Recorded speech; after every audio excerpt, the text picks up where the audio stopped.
Hello বন্ধুরা, আমি আবারও চলে এলাম খাবার থালা নিয়ে। খেতে বসে গেছি আমরা। কালকের ভাত রান্না করেছিলাম, অনেক ভাত বেশি হয়েছিল, তাই কিছু পান্তাও নিয়ে নিয়েছি। এবার তোমাদের দেখিয়ে দিই আমি কি রান্না করেছি। হ্যাঁ, আজকে আমি রান্না করে নিলাম। দেখো, এই আলু ভাতে আছে। কালকে অনেক ভাত বেঁচে গিয়েছিল, তাই জন্য পান্তা খাবো আলু ভাতে দিয়ে। আলু ভাতেটা মাখিয়ে নিয়েছি লঙ্কা দিয়ে সুন্দর করে। আর ভাত খাবো উচ্ছে ভাজা দিয়ে। আর এটা রয়েছে পাট শাক ভাজা। আর এটা একটা ভাজা করে নিয়েছি, আলু গাজর আর ক্যাপসিকাম ভাজা। আর যেটা অসাধারণ স্বাদের করেছি সেটা মাছের একটা সুন্দর ঝাল। এবার আমরা খাওয়া দাওয়া শুরু করবো। দেখা যাক খেয়ে কেমন রান্নাটা করেছি। ঠিক আছে, চলো খাওয়া দাওয়া যাক।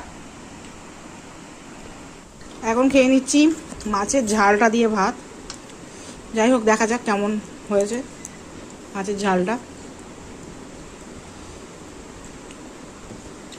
হ্যাঁ, মোটামুটি একটা টেস্ট হয়েছে, খুব একটা খারাপ বলা যাবে না। খাওয়া যাক এবার।